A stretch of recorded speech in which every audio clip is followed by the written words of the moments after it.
Onto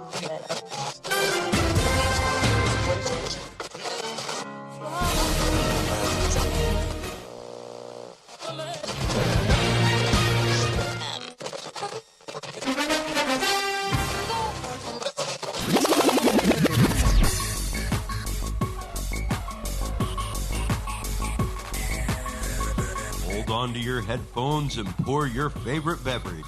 It's time for the Kickin or Stickin Fantasy Football Podcast. Now, fresh off the sidelines, your host, Matt McPeak.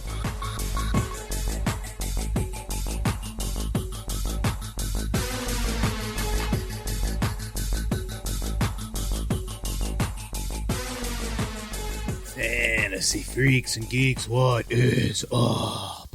This is the Week 7 edition of the Kickin or Stickin Fantasy Football Podcast. Thanks for tuning in. We got 4 teams on bye this week. The Minnesota Vikings, Miami Dolphins, the Indianapolis Colts, and the Baltimore Ravens. So let's jump into it. We got 13 games to get to here. The Steelers at the Titans. James Conner had his third 100-plus rushing yard game of the year last week. Had 20 carries, and he scored. The Titans have allowed the 10th most fantasy points per game to running backs this year, so we're starting James Conner. Chase Claypool led the team in receiving yards on only 4 catches, also scored on one of his 2 rushing attempts. It's back-to-back games with rushing TDs now. He has become a must-start player in this offense. Juju Smith-Schuster got a lot of praise from Big Ben last week because of his unselfishness. Unfortunately, I think Juju is really nothing more than a boomer-bust flex play at this point. There's just so many other options for the Steelers and for Big Ben, and they just don't really need Juju to be a 10-target guy like we want him to be in the fantasy community. James Washington led the team in targets last week with Deontay Johnson out. He was the only Steeler to catch a touchdown last week. The two of them will continue to be annoying to us Juju and Claypool owners, that being Washington and Deontay Johnson, whoever happens to be in there. They're both pretty decent number 3 wide receivers. Derrick Henry. The Steelers' run D has been pretty good, but it doesn't matter. You're starting Derrick Henry over 200 yards last week against the Texans with a 94-yard run halfway through the fourth quarter, showing us all how special he is. People as big as him should not be able to outrun an entire NFL defense, and especially not in the fourth quarter, but this dude is clearly one of those special guys. He gets stronger as the game goes on.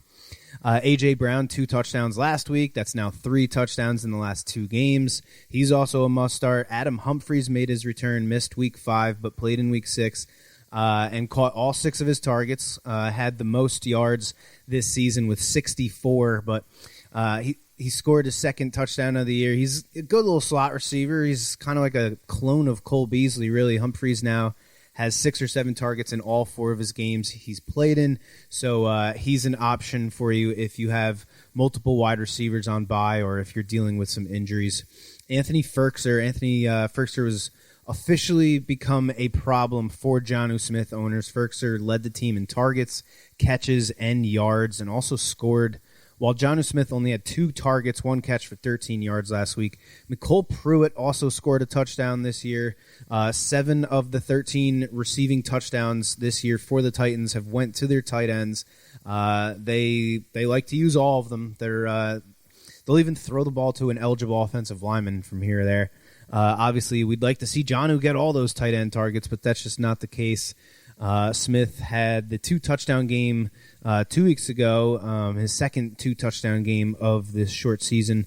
He's still a start, even though the Steelers' defense has allowed the 6th fewest receiving yards to tight ends. We got the Cowboys and the Washington football team. Zeke Elliott had a horrible game last week. 2 fumbles, multiple drops, got 11 targets, and only put up 31 receiving yards. But Zeke has averaged over 100 rushing yards per game against Washington in his 7 career games, 9 touchdowns in those 7 games. And how bad Andy Dalton looked on Monday night and the status of the Cowboys' offensive line, I think they try to just run the living crap out of the ball in this game. The Cowboys' wide receiver trio, Cooper and Lamb, each caught 7 of 10 targets. Cooper had 15 more yards and the touchdown. Michael Gallup only saw 6 targets and only had 2 catches for 23 yards. Dalton threw 2 picks, and he probably should have had a third. I think we're all still starting Cooper and Lamb, but I don't know if we can trust Dalton to support 3 wide receivers, and I think Gallup is the odd man out. Dalton Schultz, Washington has allowed the 5th most fantasy points per game to tight ends so far, the 4th most receiving yards, and they're one of only 7 teams that have allowed 5 or more touchdowns to tight ends so far. So Dalton Schultz may just make my tight end touchdown scorer parlay. We'll have to wait and see. Antonio Gibson has I've been on the Antonio Gibson train because I thought that with Washington trailing in all these games that Gibson would be in line to catch a boatload of passes, but it just hasn't really happened. He's averaging 4 targets a game on the season, 5 targets a game over the past 3 games, but it would be great if we were getting a normal running back one's workload, 15, 16 carries in the running game, but Gibson is only getting between 10 and 12 carries a game. So this Cowboys run D is nothing to write home about, but Dallas will score points in this game, I have a feeling. So Gibson is nothing more than a boomer bust, low ceiling flex play in PPR leagues to me.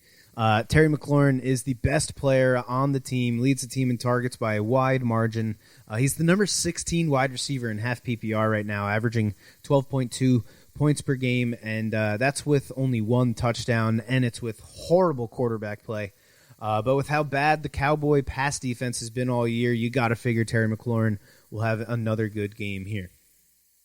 Jets at Bills, the immortal Frank Gore, the inconvenient truth, had the majority of the running back touches and a little over 4 yards per carry last week. He'll continue to get the carries, but I can't start him against this Bills defense, even with 4 teams on bye. Jamison Crowder caught 7 of his 13 targets last week in his first game this year without 100 receiving yards. He obviously doesn't have the same chemistry with Joe Flacco that he did with Sam Darnold, but I think he's still a safe play in PPR leagues. He's literally all the Jets have, and one of the Bills' biggest weaknesses on defense is defending a good slot receiver. So maybe this is Jamison Crowder's game here. Singletary only had 11 touches last week, 12 touches the week before, only 78 total yards over the last 2 games combined. The Jets are the 5th best matchup for running backs this year, so if Singletary has another subpar game here in Week 7, it might be time to sit him and, dare I say, maybe even try and trade him or cut him. The rookie Moss returned from his injury last week and only had 5 touches. Again, the Jets are a great matchup for running backs, but I can't start Moss right now, not until he proves that he's going to at least see 10 touches a game.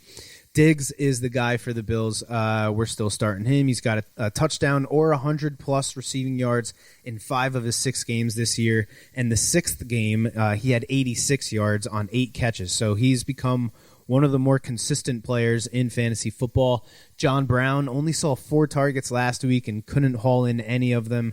I think he's still not 100%. The Jets are one of 7 teams that have allowed over 1,000 receiving yards to wide receivers already. And of those 7 teams, the Jets have done it on the fewest targets. So the fewest targets against, right? So the Jets are a great matchup for wide receivers too. Cole Beasley scored his 2nd touchdown of the year last week against the Chiefs. If you are really hurting at wide receiver and you got some buys and injuries and whatnot, Beasley does have a very safe floor of 8 to 10 half PPR fantasy points.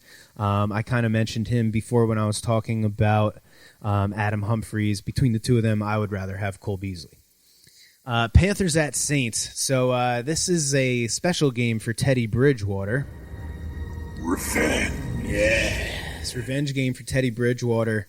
Mike Davis only had 2 catches on 3 targets last week after seeing 33 targets in weeks 2 through 5. He still scored, though, 4 straight games with a touchdown now. The Saints have allowed the 6th fewest receptions to running backs, too. So I think Davis is still a start, but don't expect him to get 8 catches a game like he did in weeks 2 or 3. Robbie Anderson only saw 5 targets last week. He had double-digit targets in 3 of the previous 4 games.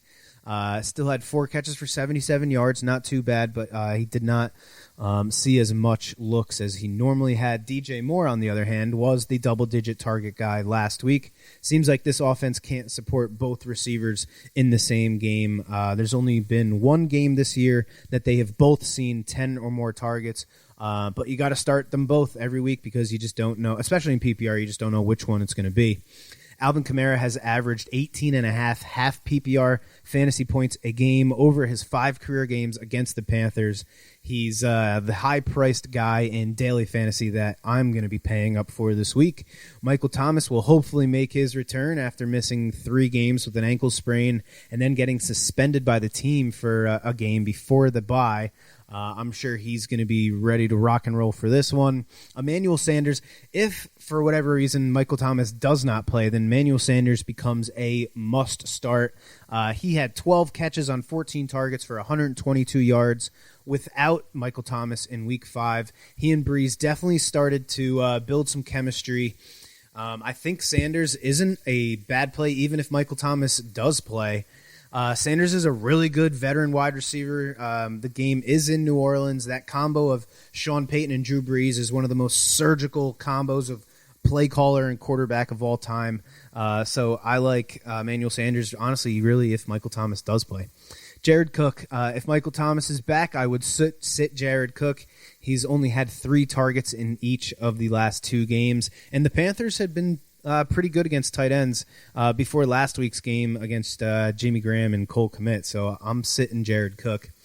Packers at Titans. We got Aaron Jones. I hit on Aaron Jones' under 69.5 rushing yards last week against the Buccaneers. That Tampa Bay run D is just nasty. Little tip, if you're interested in playing an under on a yardage prop, don't put the bet in early. Wait it out. Put in the bet late because chances are the numbers are going to go up because everyone wants to play overs. Nobody wants to play an under, right? So by Sunday morning, there's a good chance that number that you were looking at, it was 69.5 Sunday morning. It was, I think, 64 on Tuesday or Wednesday. So me waiting until the end of the week, that pretty much bought myself an extra 5 yards. Didn't need it because he only had 15 yards rushing. But, that's the way I would approach a under prop if you're going to look at yardage. Aaron Jones will rebound in this game, though. The Texans have allowed the most rushing yards in the league. They lead by 250 more yards than the next team, which is kind of amazing. Davante Adams had somewhat of a disappointing game returning from that hamstring injury. Only 60 yards on 6 catches. Considering the Packers were down 18 points to start the second half, and then they were down 28 points going into the fourth quarter, you'd think Davante Adams would see more than 10 targets, but I guess they were trying to work him in and not really ask too much of the guy. They did lose him for 4 games last year, and it was not pretty, so I think they're going to take their time with Davante Adams. Robert Tonyan had a touchdown in weeks 2 and 3, and then he had that 30 fantasy point game in week 4. It's looking like we have another weapon emerging here with Aaron Rodgers, and if he gives us 4 fantasy points, or he only gave us 4 fantasy points last week, but Tonyan will still probably make my tight end touchdown scorer parlay because the Texans just gave up 8 catches and 113 yards and a touchdown to freaking Anthony Firkser. The Texans are 9th right now in fantasy points allowed to tight ends. So I'm excited about starting Tonyan in my Dynasty League. I just picked him up last week while he was on his bye. I'm really hoping that he turns into another legit weapon for Aaron Rodgers to consistently target. David Johnson, I was surprised to see him get 19 carries in a game that they were down 14-0 after the first quarter. He scored his 3rd touchdown of the year last week as well. I think David Johnson is definitely a start in week 7 against the Packers run defense that is 4th in fantasy points allowed to running backs as of right now. Will Fuller had the biggest day of all the Texan wide receivers with 123 yards and a touchdown last week. He led the team in targets with 11, but Brandon Cooks and Randall Cobb both scored 2. Cooks caught all 9 of his targets, so in this game that I think is going to be high scoring, both Fuller and Cooks are definitely good plays. Darren Fells also scored last week, his 2nd touchdown of the year. He might make my tight end touchdown scorer parlay after the Packers gave up the first touchdown to a tight end against Gronk last week. Browns at Bengals, a good old AFC North showdown. We've got Kareem Hunt, like I just mentioned earlier. The Bengals have given up the second most rushing yards this year, behind only the Texans. So Hunt should also have a bounce-back game. Jarvis Landry and Odell Beckham combined for 5 catches for 65 yards last week against the Steelers. They killed my over from last week. Austin Hooper, the Bengals have allowed the 3rd most receiving yards and the 5th most receptions to tight ends this year. Hooper actually had the most targets and receiving yards for the Bengals last week. For the Browns last week. I think this is a game that the Browns try to run the ball 30-plus times and use the tight ends up the middle of the field. You know, they'll take a couple deep shots and trick plays to keep the diva wide receivers happy, but I think it's going to be one of those uglier games. So I'm going to take a look at Austin Hooper's receiving props when they do come out. Joe Mixon had a solid game with 70 total yards and a touchdown with a pair of catches, but he dropped a second touchdown in the end zone, and then he lost a goal line carry to Giovanni Bernard, who punched it in for a touchdown. He also left the game for a minute to get checked out, but apparently he's fine. ESPN, Yahoo, and Sleeper all have him as with a healthy tag, so I'm not going to worry about Joe Mixon. Giovanni Bernard, if for whatever reason there is something wrong with Joe Mixon, Bernard would be a great play for PPR leagues. He would probably catch a good 6 to 8 balls, and we just saw him convert a goal line carry, so he would be awesome. If you're a Mixon owner and you don't have Giovanni Bernard, look around the NFL, handcuff your top running backs, especially when it's such a clear number 1 and 2 situation like it is in Cincinnati. Tyler Boyd I hit on Boyd's reception props last week. It was freaking 4.5. He's gone over that in 4 of his 6 games. I've also been hitting on Joe Burrow's over on completions. It's been between 22.5 and 23.5 each game. He's also gone over in 4 of his 6 games. Cleveland has allowed, on average, 26 completions a game. So Burrow has averaged 26.6 completions a game with a low of 19 and a high of 27. So I really like this Joe Burrow over on completions again this week. And I'll probably, if I can get that on a same-game parlay, I'll probably tag it with Tyler Boyd's over on receptions as well. But Tyler Boyd did take a pretty gnarly hit and got his leg kind of bent up.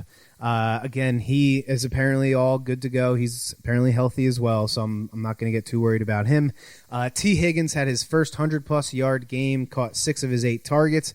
He got 67 of his 125 yards on one big play, but it was good to see him in a weird game where A.J. Green actually led the team in targets, and all 3 of their tight ends and all 3 of their touchdowns were in the running game. So Higgins still had a really good game. A.J. Green, 96-yard game last week, shows how powerful this offense can be if all 3 wide receivers are healthy and Burrow gets some protection. I think all 3 of these Bengal wide receivers are worth a start again this week too.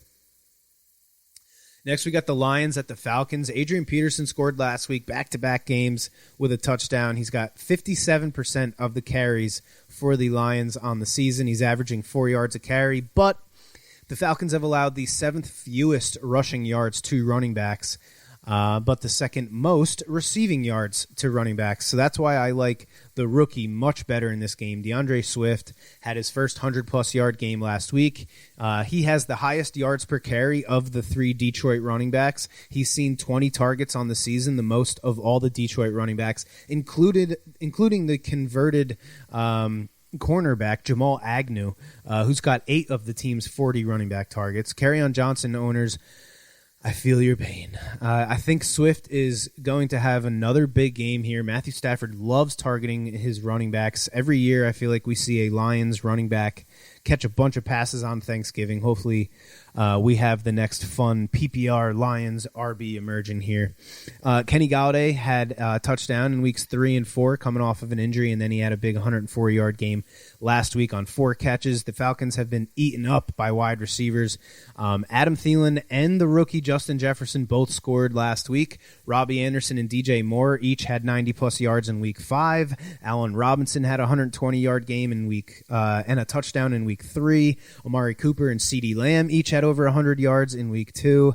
And DK Metcalf and Tyler Lockett each had over 90 yards in week 1. So play Kenny Golladay. In DFS, PPR, 3 wide receivers, whatever the hell league you play in, you're going to want to play Kenny Golladay this week. TJ Hawkinson has touchdowns in back-to-back games, only 2 catches in each game, but he leads the Lions in targets and receiving touchdowns, and this is a great matchup for him. The Falcons let Robert Tonyan catch all 6 of his targets for 98 yards and 3 touchdowns in Week 4, and then old-ass Kyle Rudolph even had 47 yards on 3 catches last week against the Falcons, so I like TJ Hawkinson as well. Todd Gurley had the most touches all year last week against the Vikings, 20 carries with 3 catches for 67 total yards. The Lions are giving up the 4th most fantasy points to running backs, so Gurley is a solid RB2 again this week. Julio Jones and Calvin Ridley, the Falcons passing game, they had a splash week last week. Julio had 30.5 half PPR fantasy points. Ridley had 16. I told y'all last week to start Hayden Hurst, that he should have a good game. He gave us 13.7 points. The Lions are another deceptive team against tight ends. No team has seen fewer tight end targets than the Lions defense, and as a result, they've allowed the fewest receiving yards to tight ends. Hurst is seeing about 5 targets a game, so I'm gonna sit him in this game actually. Moving on, we got Seahawks and Cardinals. Chris Carson has scored in every game but one so far this season. I know this dude doesn't get the same amount of hype that, Marshawn Lynch used to get, but Chris Carson is a beast. He had a pretty serious injury to end the season last year, and the Seattle offense has definitely become more pass-heavy, but he's still a great running back, and I think he's going to get better as the offense regresses back to the mean and they start running the ball a little bit more as the weather gets worse. Chris Carson will probably get better. Tyler Lockett had 3 straight awesome games to start the season, but his last 2 have been somewhat disappointing with only 6 catches in the 2 games combined, but he'll be fine. Keep him in your fantasy leagues, in your lineups. DK Metcalf is the next Terrell Owens, if you ask me, but hopefully without the drama. He is a freak, and he just keeps getting better and better. I have DK in a few leagues, and he's probably the one guy I look at every week, and I look at his projection, and I go, yeah, I think he's going to hit that projection. I think he's going to hit that number. Kenyon Drake finally had his breakout game, 164 rushing yards on 20 carries with 2 touchdowns. One of them was a 69-yard run, but he still only saw 2 targets and didn't catch either of them. He's still an RB2 flex, but I'd really like to see those receiving numbers go up, but it doesn't seem like it's going to happen anytime soon. DeAndre Hopkins, only 2 catches last week, but this Seahawks pass defense has been one of the worst in football, so he should be able to bounce back. And then Christian Kirk kind of had his first breakout game as well. He, too, only caught 2 passes, but both were for touchdowns. He set his season high in receiving yards in a game with 86. I have him in a bunch of leagues, and I'm starting him as a flex in what should be a fun game with a lot of points. What do we got next? We got the Jags at the Chargers. James Robinson had his low mark for total yards last week with 53, but he caught all 4 of his passes.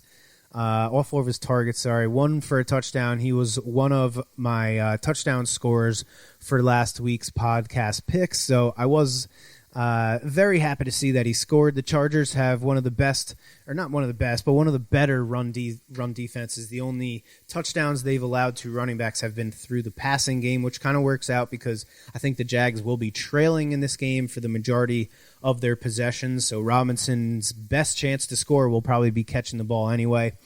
DJ Shark only caught half of his 15 targets for just 47 yards last week, but 14 targets are 14 targets, right? So we're still playing DJ Shark. Keelan Cole had a huge game last week, 143 yards on 6 catches. He's now had a touchdown or 100-plus yards in 4 of the Jags' 6 games. I think the Chargers are going to put up points, so I think Cole is not a horrible play this week either. Laviska Shenault, however, though, only had 3 targets last week, did not... he did have another rushing attempt, but, he didn't really do anything with it. Last week was the first week that his snap counts went over 70%. I don't know what the hell to do with Laviska Shenault, to be completely honest. I guess he's a start, but I'm telling you, I'm not comfortable starting him. Justin Jackson is definitely the RB you want for the Chargers. He had 20 touches to Josh Kelly's 12. Jackson was the much better running back. Keenan Allen caught His only 2 targets from last week, but he did score. He left the game early with some back spasms, and he is still questionable, but I'm sure he'll play and he'll be awesome. He was averaging 12 targets a game through the first 4 games. The rookie quarterback seems to be smart and knows to throw the ball to your best player. Mike Williams, I think, is a great play for daily fantasy this week. In the Chargers' last game, Williams caught a 64-yard bomb for a touchdown, but then also got a touchdown from the 4-yard line. So he's one of those unique, quote-unquote, deep threat players because he's also going to get work in the red zone as well. The Jags have allowed the 8th most receiving yards to wide receivers, so I like Mike Williams to get his hands on 1 or 2 deep balls and maybe score in this game. Hunter Henry, the Jags have given up 5 touchdowns to tight ends already this year. Henry got his first touchdown in week 5. Hopefully they spent some time over the bye working on getting Henry just a little more involved. But there's one guy on this team that scares me as someone who drafted Hunter Henry in a few leagues. Donald Parham, the former XFL standout tight end.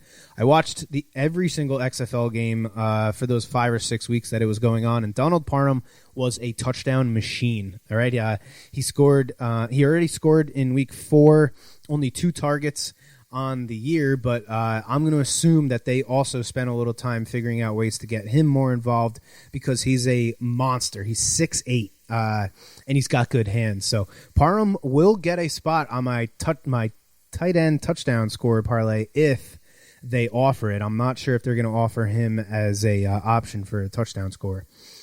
Next, we got the 49ers at the Patriots. Raheem Mostert is hurt again and will probably miss a few weeks with an ankle sprain. The Pats are one of only 4 teams to have only allowed 2 or less touchdowns to running backs. So I don't expect a big game from Jerick McKinnon. Last week was actually Jermichael Hasty, who got the most carries and had the highest yards per carry of the 3 running backs. Deebo Samuel scored last week, and I think they're going to need him more in this game with Mostert down. Maybe Deebo gets a handful of carries instead of just 1 like he's gotten in the past couple games.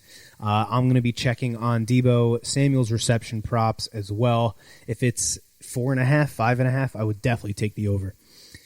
George Kittle is the man, but the Pats have been one of the best teams against tight ends. They held Darren Waller to just 2 catches and Travis Kelce to only 3 catches. So I might also take a look at Kelce's reception prop and consider taking the under if they have it up around 7 or 8 or whatever. Damian Harris, big letdown last week. Only 6 carries for 19 yards, 17 in the previous game for 100 yards.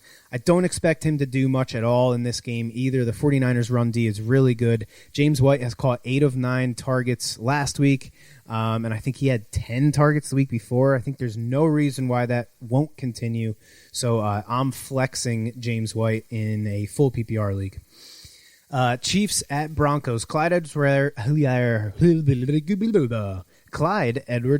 fresh off the news that the team signed Le'Veon Bell. Clyde had his best day rushing, still hasn't scored since week 1, and I'm afraid Clyde is going to lose all of that goal line work to Le'Veon Bell. Clyde hasn't been very good in the red zone, and especially on the goal line. Bell isn't the biggest back in the world, but he's patient, and he hits the hole with purpose. Hopefully he doesn't lose too much of that passing game work to Le'Veon Bell, because then I think Clyde would probably be nothing more than a lower tier RB2, maybe even a flex, which is not where I drafted him, and a lot of people drafted him. Le'Veon Bell, he's going to be good for the team, but it's going to give them another option, another guy to make plays. Plus, if he tries to come in and be a tough guy, be a diva, Travis Kelce will just straight up choke slam his ass through a table. It's going to be very interesting to see what Andy Reid does with these guys. The Broncos have allowed the fewest fantasy points to RBs this year, so I'm not going to overreact if they both have bad games. We'll just have to see how it shakes out. Tyreek Hill had a touchdown and 74 yards on 3 catches last year in Denver, and in 2018 he caught 9 balls for 54 yards. So he should be just fine. Travis Kelce, not a great matchup for him, but it doesn't matter because Travis Kelce is the man. Philip Lindsay had 23 carries last week with no Melvin Gordon to split touches with. He hadn't played since week 1, and he had 100 yards against the Patriots, which is not very easy to do. He's a pretty easy start to me, even against the Chiefs, if Melvin Gordon is out. If we get word that Melvin Gordon is going to play this game, then obviously this becomes a bit of a tougher decision. But I think I'm going to play Philip Lindsay no matter what. Tim Patrick, back-to-back games with over 100 yards receiving, 2 of the last 3 games with a touchdown. He's led the team in targets each of the last 2 games. He's become one of the most productive wide receivers for the Broncos in the absence of Cortland Sutton. He's a good start here, too, because I think he'll see the targets again in this game, and they will inevitably be trailing because the Chiefs are going to put up points. Jerry Jeudy, only 2 catches in each of the last 2 games. He did score his first touchdown of the year in Week 4 against the Jets, but only 9 targets combined over the last 2 games after getting 7 to 9 targets in each of the first 3 games. So the past 2 games have really kind of fallen off for Jerry Jeudy. Yes, I'm sure they'll have to throw the ball more in this game, but I'm keeping him on my bench. We got 2 games left here. We got the Bucs at the Raiders, Super Bowl 38 rematch. Ronald Jones with his 3rd straight 100-plus yard game. He had 2 touchdowns on 25 carries, or 25 touches, sorry. 3rd straight game with 20 or more touches. He is a must-start against this Raiders run D that has allowed 8 running back touchdowns already this year. Chris Godwin has had one of his worst games last week, with only 5 catches for 48 yards. He hasn't had that big game yet this year, but maybe this is the week. The Raiders have actually been pretty decent against wide receivers this year, so I'm not counting on it. They've allowed the 3rd fewest receptions and the 6th fewest receiving yards to wide receivers. Mike Evans only caught 1 of his 2 targets for 10 yards last week, but we're obviously still starting him. Tyler Johnson might be emerging as their number 3, with Scotty Miller being so inconsistent. Johnson caught a touchdown last week after leading the team in receiving yards the week before. I'm not saying start the guy, but maybe he's worth throwing at the end of your bench. Gronk caught his first touchdown as a Buccaneer last week, led the team in targets and receiving yards. The Raiders have been pretty good against tight ends as well, 5th fewest receptions and the 4th fewest receiving yards to tight ends. I'm actually playing Gronk in a league that I have Mark Andrews and Mike Gesicki both on bye this week. So I think Gronk is a pretty safe start. Josh Jacobs is averaging 24 touches a game. He's coming off the bye, so he should be nice and rested up. And plus, we get a revenge game for John Gruden here. But the Bucs were allowing the fewest rushing yards per game in the league before last week when they played Green Bay, one of the best rushing teams in the league, and they shut them down. Held Aaron Jones to just 1.5 yards per carry. So I think Buccaneers actually brought their number down, which is pretty crazy. So I know after a bye you want to get your top guys back into your lineups, but you might want to consider sitting Josh Jacobs if you have other options, because, like I said, this Buccaneers run defense is really good. Darren Waller, the Bucs have allowed the 10th fewest receptions to tight ends, so it's a pretty tough matchup for Darren Waller too, but he has 27% of his team's targets. You never sit a guy who's seeing 27% of his team's targets. Henry Ruggs III, only 11 targets in 3 games now. He had 118 yards and a touchdown in Week 5, but it was only on 2 big catches. He's just too unreliable. The Bucs have allowed the 2nd fewest explosive pass plays this year. That's a pass play of 15 yards or more. I'm not playing Ruggs. Hunter Renfrow has seen the most wide receiver targets on the team this year, but he's only averaging about 50 yards a game, so I'm not starting him.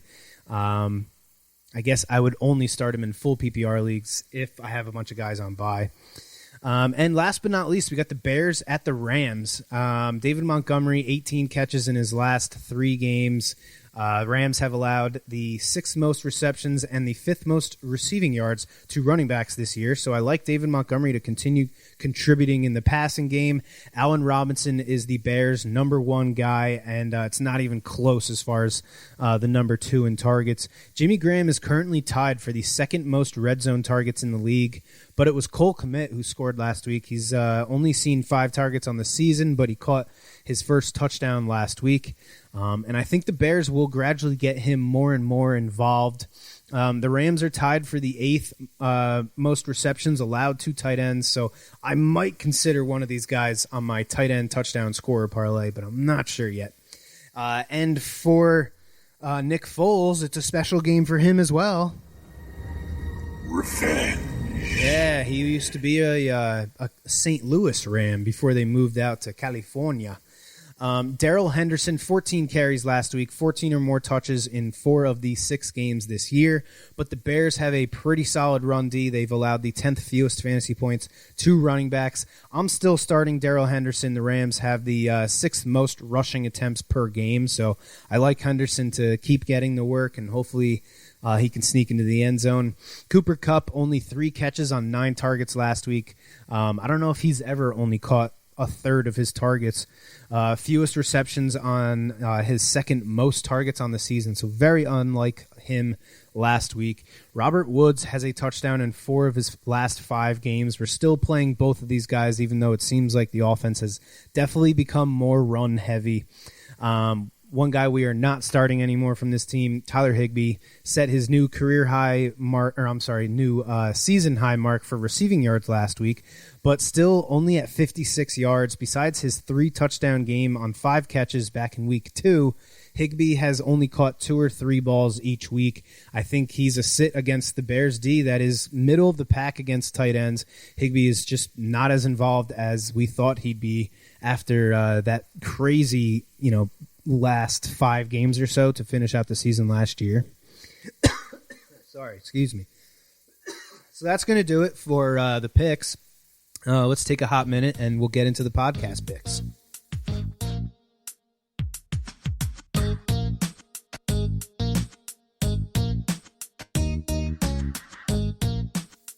All right, my podcast picks for Week 7. So I went 6-3 last week, back to 62%, and I'm still undefeated with my road dogs of the week. I'm 6-0 on my road dogs now.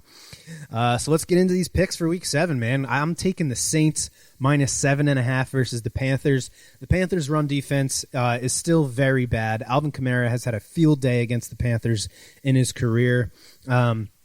There will be some fans in the building for this game, which if there's any team that benefits from having fans, it's the Saints. They're coming off the bye, and they're getting the best wide receiver in football back, Michael Thomas. So I think the Saints are still. I think they're going to win this game by 1 score. I would buy this down to 6.5 if you can, just so that way you only need to win by that 1 touchdown. There's one thing I forgot about this game when I was doing my preview a minute ago, and that is Revenge. Yes. Revenge for Teddy Bridgewater. Oh, wait, I'm an idiot. I did hit it. Wow. Maybe I'm just trying to double up with my revenge drops here. I don't know.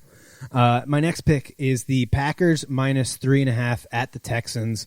The Packers are coming off an embarrassing loss on primetime to the Buccaneers. The run game got shut down. I think this is a get-right game for the Packers. The Texans have allowed the most rushing yards and rushing touchdowns this year, and they're also in the top 7 in passing yards allowed. So I think Rodgers is going to just do whatever the hell he wants to in this game against this Houston defense. And my third pick against the spread is going to be the Cowboys minus 1 against the Washington football team. The Cowboys offense is just too loaded with talent to be as bad as they were last week. They have a veteran quarterback, an all-pro running back, and the best trio of wide receivers in the league. Washington's defense has definitely gotten a lot better with those 2 monsters on the edges and a few good defensive backs, but I don't think Washington is going to be able to keep up with the Cowboys. Give me the Cowboys to win in this division game. My over for week 7 is going to be the Lions at the Falcons, over 54.5. The Lions have averaged just under 30 points a game over the past 3 games, and 2 of them were on the road. We just saw the Falcons explode against the Vikings last week. Both of these defenses are not very good, and both offenses look like they are finally 100% healthy. I think this could be one of the more higher-scoring games of the week, if not the highest-scoring game of the week. So give me the Lions at the Falcons over 54.5. My under for week 7, 49ers at Patriots, under 43.5. The 49ers are coming to the East Coast for the 3rd time in 7 games, and they're down their top running back, Raheem Mostert. I think the Patriots are going to limit George Kittle to only a handful of catches because the Pats have already done a great job at limiting Darren Waller and Travis Kelce. The 49ers have averaged only 20 points over the last 3 games, while the Pats have only scored 22 points over the last 2 games combined. Granted, one of those was without Cam Newton. But the 49ers have one of the best run defenses in the league. We just saw what the Broncos were able to do against the Patriots in New England.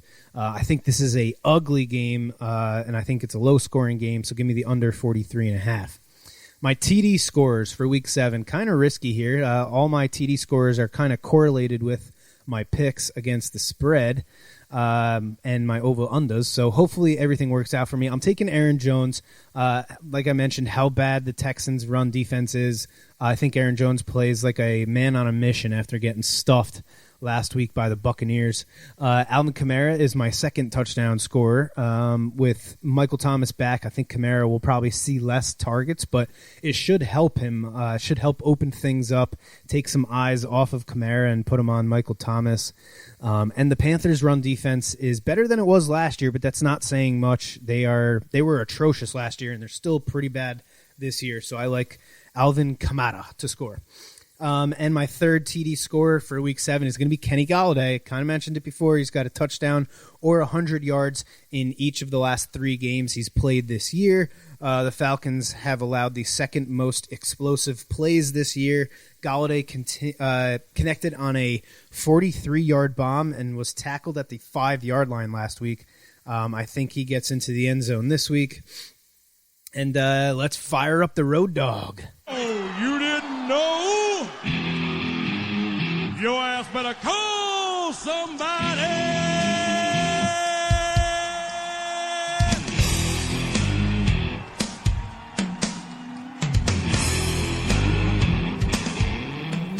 My road dog of the week for Week 7. I'm going to go with the Pittsburgh Steelers getting 1.5 at the Titans. The Steelers have allowed the fewest rushing yards this season. I think they'll get all up in Derrick Henry's grill. I think the Titans struggle to put up points in this game. And on the other side, the Steelers have been playing great. They've put up 38 points in each of the last 2 games.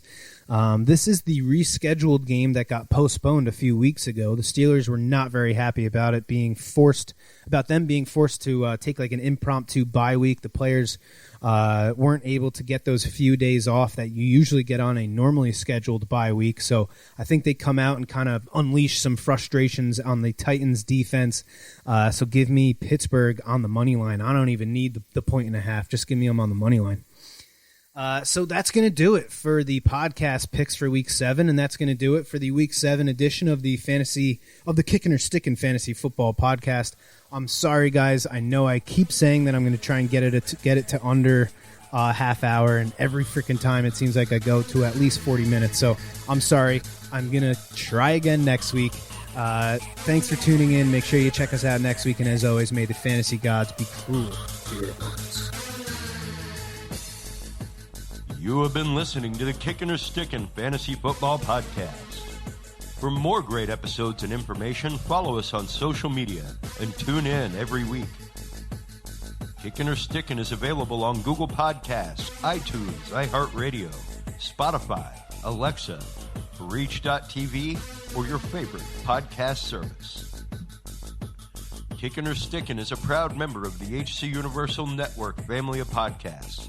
To find out more about this and other great shows on our network, visit us online at hcuniversalnetwork.com today.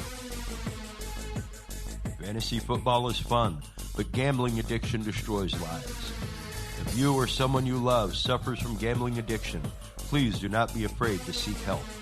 The National Council on Problem Gambling operates the National Problem Gambling Helpline Network. Contact them today at 1-800-522-4700. Thank you for tuning in to the Kickin' or Stickin' Fantasy Football Podcast. Please remember to play responsibly and always look for your man downfield.